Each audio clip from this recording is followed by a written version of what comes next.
예, 안녕하세요. 세뇌 탈출입니다.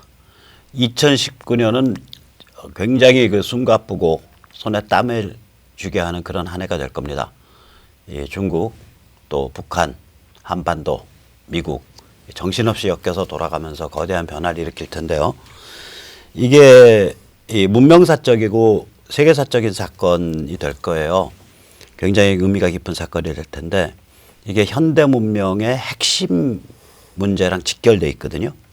좀 이제 정치 철학 혹은 정치 사상적으로 말씀드리면 약간 흔히 이제 모더니티, 현대성이라고도 번역을 하는데 저는 그걸 현대 문명이라고 그냥 번역을 합니다. 그래서 이 문제를 가지고 이 모더니티란 개념을 가장 깊게 판 그 프랑스에서 엄청나게 공부를 하신 조성환 교수님을 모시고 오늘 조뱅썰전을 진행하겠습니다. 안녕하세요. 네, 안녕하십니까.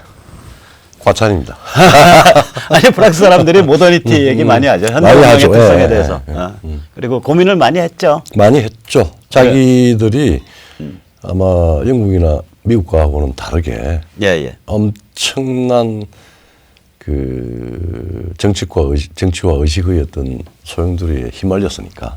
그렇죠. 자기 국내적으로는 이제 혁명 이후에 계속 100년을 시달렸고 그렇죠. 19세기 내내. 그렇죠. 그다음에 국외적으로는 그거 좀 시달려서 대충 미봉하고 넘어가려고 그랬더니 또 독일에 의해서 두 번 밥이 됐잖아요. 밥이 됐죠. 근데 독일이 그렇게 급속하게 군사적 강국이 된 이유가 그 현대성, 그러니까 현대 문명이 가지고 있는 그 병적인 요소를 이용을 해서 그렇죠. 20세기 초에 강화를 했는데 자, 이 현대 문명이 일단 우리가 다 사람 문제잖아요. 그렇죠. 그러면 어떤 유형의 사람을 빚어내고 어떤 정치적 과제를 내장하고 있는지 거기에 대해서 짧게 말씀해 주시죠. 니체가 이야기를 했죠. 뭐 신은 죽었다라고 했는데 사실 산업사회와 더불어 아주 비약적인 경제 발전을 하고 그 다음에 사회적인 이 결합 이런 것들이 떨어져 나간 그리고 신과의 연계도 떨어져 나간 이고가 그러니까 자의식 덩어리. 자의식 덩어리. 그럼 뭐 개체라고 이야기를 하는데 이게 이제 우리가 개인, 개체 뭐 여러 가지 하지만은 굉장히 이 종교성이나 도덕성이나 전통성 이런 것에서 분리된 무도덕하고 굉장히 이 산재된 원자적인 이고 덩어리가 그러니까 원자적인 이고들이 있는데 이게 또 중심성이 없으니까 막 덩이로 뭉쳐 다녀요. 어떻게 뭉쳐서 무슨 짓을 할지 모르는 상태에 자의식 덩어리들이 돌아다니는 거죠. 그러니까 뭐 내가 어떻게 생각해도 약간 선동이 들어가면은 와장창 뭉치고 그리고 또 어떤 전통성이나 그 도덕이나 혹은 종교성이나 이런 부분에 대한 인정을 또 안 하려고 그래요. 그러니까 제일 좋은 거는 권력이 정치가 이 덩어리를 이용을 해서 정치적인 야심을 채우기에 좋은 기반이 되어버렸죠. 그러니까 저기 스마트폰 한번 줘보세요. 그 통신을 하는 사람들은 이 전화기가 이게 어마무시한 이게 무기라 그러거든. 그렇죠. 이거 가지고 무슨 해킹도 할 수 있고 별짓을 다 할 수 있으니까. 이게 무시무시한 존재란 말이에요, 이 전화기가. 근데 이거보다 더 무서운 존재가 바로 현대 문명을 살아가는 요 개체 하나. 요 개체 하나. 이게 개체 하나. 이게 무서운 존재예요. 이게 걸어다니는 폭탄들이에요. 이거 잘못 다루면은. 그렇죠. 이게 전통으로부터 유리돼 있어. 그 다음에 대가족 문중으로부터도 유리돼 있어. 그렇죠. 일체의 도덕으로부터 유리돼 있어. 종교로부터도 유리돼 있어. 이거 잘못 다루면 이거 완전 폭발하는 거 아니야. 그렇죠. 그러면 이제 이거를 어떻게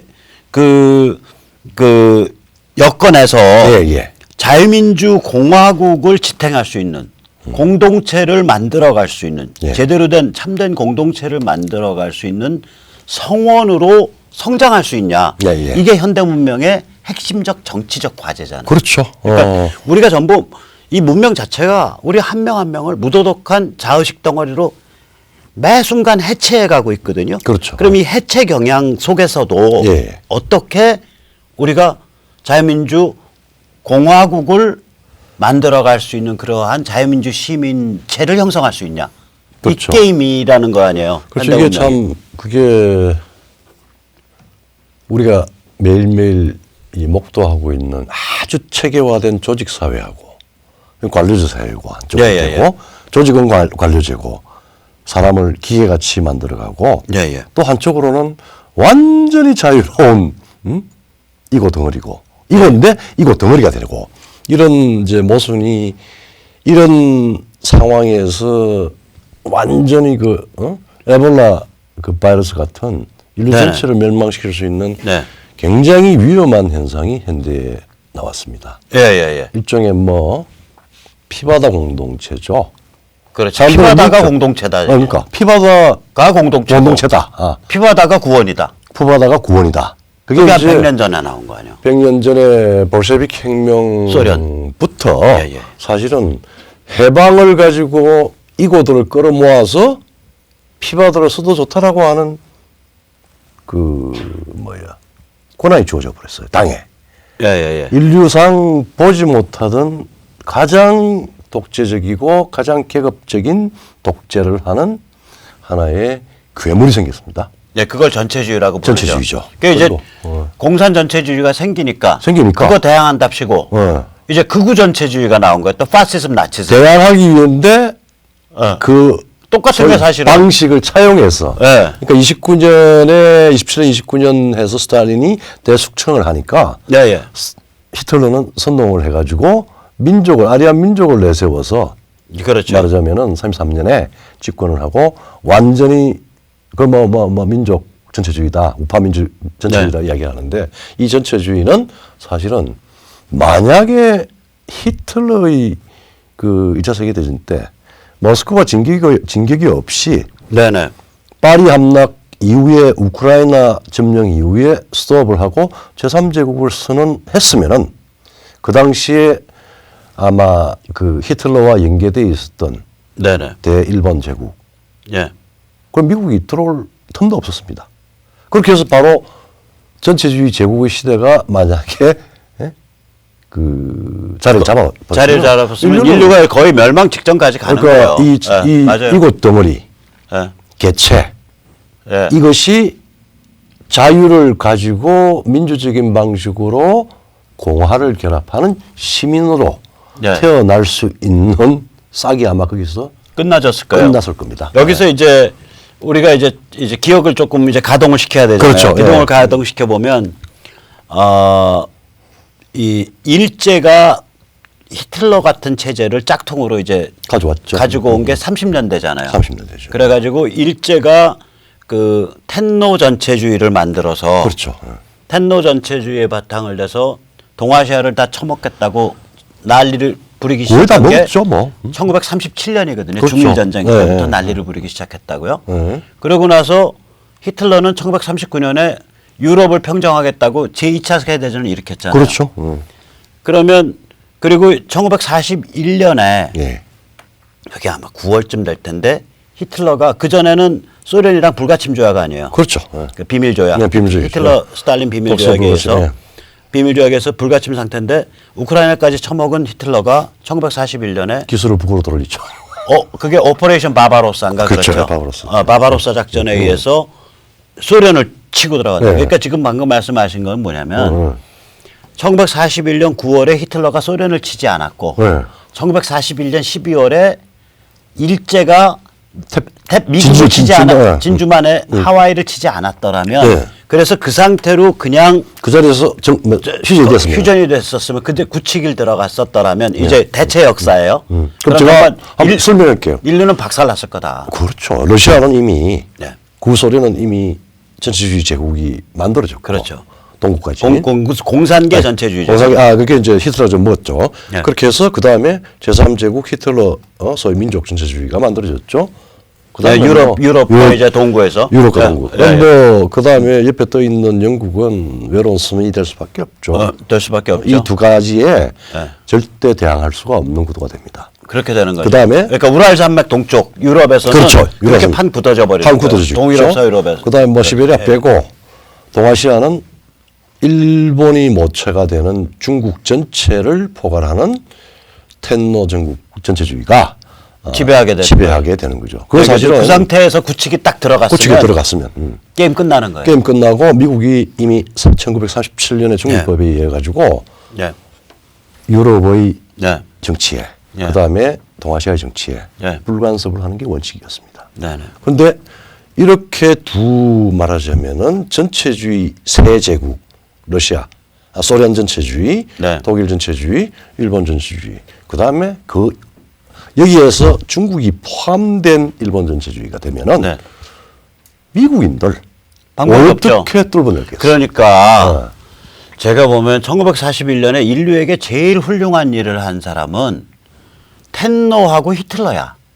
참 우리가 역설적으로. 변정법적으로 이해하면 네, 역설적으로. 왜 그러냐면 그때 일제의 텐노가 진주만을 때리질 않았고 그렇죠. 그때 히틀러가 오퍼레이션 바바로사인가 자제했어요. 뭔가로 해서 그 소련이랑 그 불가침 조약을 깨고 소련을 공격하지 않았더라면 아 진짜 인류는 골로 갈 뻔한 거예요. 그렇죠. 그런데 그렇게 도발을 해버리니까 이제 미국의 힘이 끌어올라서 넘친 거 아니에요. 그러니까 이놈들 봐라 그러고서 그냥 판정 내버린 거 아니야. 그러니까 양이치를 만들죠. 항상 예. 양이 이제 극단적인 도저히 그러니까 예. 우리 박주필께서 어제 그제 그 얘기할 때 기회비용이라고 하는 이야기를 했죠. 예. 자 여기에서 저걸 용인하게 되면은 차후의 상황은 어떻게 될까라고 하는 게 감당 안 된다. 인간들이 예. 말하자면 갈 수 있는 가장 합리적인 사실은 그렇죠. 그 대처 방법입니다. 예. 대개는 이렇게 촛불에 불에 데이지 않으면 뜨거움을 모르는 게 사실 인간이에요. 예. 아무리 뛰어난 이성을 가진 사람들이라도 사실 경험 직전까지 혹은 경험을 하고 난 뒤에야 리액션이 나와요. 제가 왜 여기서 네. 지금 말씀하신 게 공자님 말씀으로 고니지지거든. 그러니까. 고니지지. 그러니까 개고생해 보면 깨우친다. 그렇죠. 그리고 근데 고니지지만 되면 네. 그게 굉장히 양질의 인간이에요. 그렇죠. 상당수의 인간들은 고니부지야. 그렇죠. 그러니까 개고생해도 모른다요. 촛불에 띄워도 초에다가 손가락 대면 뛴다는 걸 몰라요. 이제 사람 그렇다니까. 개인이든 집단이든 간에 예. 꽤만 내가 이성이라고 하는 게 예. 이게 모든 사람들한테 균질하게 있는 건 아니고 예. 다행스럽게 예. 그런 상황을 제일 좋은 거는 사실은 예. 촛불이 중심 온도가 2000몇 도가 1700도다 2000몇 도다 하는 1000몇 도야. 1700도다라고 아니요, 하는 그렇게 안 돼요. 그렇게 안 돼요? 1700도면 쇠가 녹죠. 쇠가 1400도인데. 한 우리 1000도, 900도 이렇게 될 거예요. 근데 그 센터는 한 1300도나 1700도 예, 되는 그럴 거 수 알고 있는데 있겠지. 어쨌든 간에 그런 것들을 우리가 알도록 가르치잖아요. 예. 이성을 계속 어떤 사회든지 간에 말하자면은 극단적인 화를 입지 않고 네네. 거기에 대처할 수 있도록 가르치는데 예. 다수는 모든 예. 사람들은 화를 입어야 그렇죠. 몇 사람들이 나와서 이건 아니다라고 하는 게 보통 인류가 그래요. 인지상정입니다. 예. 사람 사는데 그건데 지금 우리도 꼭 제가 무슨 이성을 자체하는 게 아니라 내 눈앞에 보이는 요소가 말하자면 내가 이러지 않으면은 내가 사랑하는 대한민국이 이렇게 갈 거다라고 하는 게 눈에 뻔히 보이니까 이렇게 매주 우리 박주필은 매일 이렇게 지금 이야기하고 있는 거 아닙니까? 저는 요새 이제 타락해서 생계형이 됐어요. 아니 그건 아니고 저기 근데 아까 이제 말씀드렸지만 그럼 그렇게 해서 이제 나치가 도발을 하고 텐노 전체주의 일본이 도발을 했어요. 1941년에. 그래서 이제 드디어는 영미랑 특히 미국이 끼어들어서 이제 전 세계적 전쟁으로 진짜로 돼버린 그렇죠. 거예요. 네. 폐허위의 영광이죠. 네, 근데 그러면은 이게 이 영미가 왜 이 현대 문명의 이러한 위기, 예. 현대 문명의 위기는 이건 항시적으로 내장돼 있거든요. 현대 문명의 위기의 본질은 뭐냐면 나치나 일제는 위기의 증상 중에 하나고, 그렇죠. 위기의 맨 아래 뿌리는 우리 조 교수님이 조금 전에 말씀하셨듯이 문명 자체가 개체화. 이게 개 하나하나의 사람들을 무도덕한 전통, 도덕, 가치, 그 다음에 문화, 그 다음에 가족, 대가족, 문중 이런 거로부터 떨어져 나온 무도덕한 원자로 만드는. 그렇죠. 원자로 만드는. 자의식 덩어리로 네. 만드는. 네. 이게 현대 문명의 내장된 기본적 위기거든요. 위기죠. 네. 그래서 그 위기가 불타 올라갔고 그게 나치로도 나타나고 그전에는 공산 전체주의부터 시작했고 그렇죠. 전체주의를 튀어나온 건데 원래 이게 망할 법한 상황인데 이거를 영미가 그 건져내게 된 과정을 한번 간단히 정리해 주시죠. 첫째는 기독교 문화라고 하는 네네. 그 왜 우리가 토크비를 얘기할 때 네. 프랑스하고 다르게 미국은 어소시에이션이 있었다고 그랬잖아요. 연대. 연대. 예, 교회를 중심으로 교회를 중심으로. 신앙을 즉, 매개로 한 연대. 즉 예. 근대성, 현대성은 네. 원자화 경향을 극단적으로 가속화시키는데 네.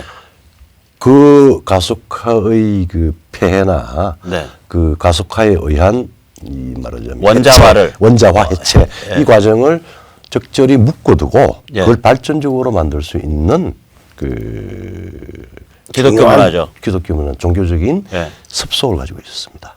영미가. 예. 예, 그걸 그래요? 위해서 예. 말하자면은 정치적 그 좋은 정치를 만들 수 있는 그 뭐 로만 네, 리퍼블릭이든 뭐든 간에 공화를 만들 수 있는 예, 예. 그 말하자면은 어소시에이션 예. 회합 예, 예. 뭐 회중 회합 모임 이런 것들을 네. 만들어서 개체의 사적 영역을 떠나서 예, 예. 공적 영역으로 그것이 국가까지 예. 연결될 수 있는 상당히 자발성 있는 예, 예. 조직이 만들어져요. 그 시민, 그러니까 조직. 자유시민 정치 문화가 그렇죠. 예. 뿌리를 내릴 수 있는 토양이 돼 있었던 거고 그 토양은 그 당시에는 기독교 문화였던 그렇죠. 거예요. 그러니까 기독교 문화였던 거예요. 개념으로서는 예, 예. 시민이라고 하는 개념을 예, 예. 18세기 계몽주의 학자들이 이제 만들어냈는데 예, 예. 그리고 프랑스 혁명을 지키면서 사실 프랑스 혁명의 시민은 전쟁을 한 즉 왕당파를 몰아내기 위한 말하자면 전투적 시민이었습니다. 그 핵심에는 산클로트 들어있잖아. 그러니까, 그렇죠. 잠깐만요 여기서 예. 이제 우리 저기 조 교수님은 산클로트니까 당연히 아시죠. 네. 그게 뭐냐면 그러니까 칠부 바지. 그 출부바지. 그러니까 칠부 바지 입지 마세요. 그게 프랑스 폭도들이 입던 바지예요. 내가 하나 더 설명해 드릴까요? 네, 잔인한 폭도. 프랑스 혁명이 저렇게 폭력적으로 갈 수 있었던 거는 사실은 사전에 무슨 부르주아 계급들이 루이 16세를 몰아내고 그 다음에 뭐 악도안헤트를 목을 치고 예. 그런 생각 가지고 있었던 거 아닙니다. 예. 그냥 삼부회를 열어서 예. 상업에 종사하는 부르주아지들이 소위 부르주아 네. 계급들이 권리를 좀 더 달라고 네. 정중하게 부르봉 궁에 베르사유에 있는 네. 그 16세를 불러서 그거 한참 토의하고 있을 때 그래서 이제 좌우로 해서 뭐 논쟁을 격하게 해요. 라틴 쪽이니까. 네, 네. 근데 베르사유의 궁을 비운 사이에 생킬로트의 농민들이 베르사유를 점거를 해버립니다. 예, 글쎄요. 이렇게 탈취를 해버립니다. 그때부터 말하자면은 그 협상이 아니라 네. 투쟁으로 가고 거기에 지식인이 새로운 세상 만들 수 있다. 그러니까 편승하는 거죠. 편성하고 예. 16,000명 꽁코드 광장에서만 16,000명의 목을 쳤습니다. 예. 그것이 이제 소위 혁명으로 상찬되고 있는데 예. 그거는 명백한 인류사의 어두운 역사예요. 흑역사죠. 흑역사죠. 흑역사예요. 네. 네. 그래서 그 아까 말씀하셨듯이 그러면 원래 현대 문명이 이렇게 그 아주 파괴적인 그 성향이 있는데 그렇죠. 해체란 말이에요. 이거는 해체하는 건데 이 해체 경향을 견뎌내면서 오히려 이거를 자유민주주의와 세계 시장의 토양으로 삼아내는 그 어려운 과정을 지난 100년 동안 이끌어온 나라가 영국과 미국이고 그 영미가 그럴 수 있었던 이유는 이미 그 전부터 이 현대 문명의 해체 경향을 견뎌낼 수 있는 강력한 시민 네트워크를 그 앞에는 종교적인 기반. 그 기반 위에서 형성하고 있었기 그리고 때문에 가능했다. 영국의 장구한 세월에 따르는 영국의 엘리트죠. 영국 귀족들의 소위 시류 합세. 그러니까 새로운 기운을 응? 네. 이 저기 제압한 게 아니라 적절히 타협하면서 스스로 그러니까 영국 귀족만이 부르주아지의 네. 기업가로 변신하고 이렇게 해서 소위 말하자면은 그때 십자군 운동 이후부터 서서히 진행되고 왔던 정신의 르네상스 그 다음에 상업적인 원거리 무역을 하면서 네, 네. 가져왔던 상업 자본주의 네. 이 기운이 영국까지 왔을 때 네. 영국의 귀족들은 자본가로 변신을 했다.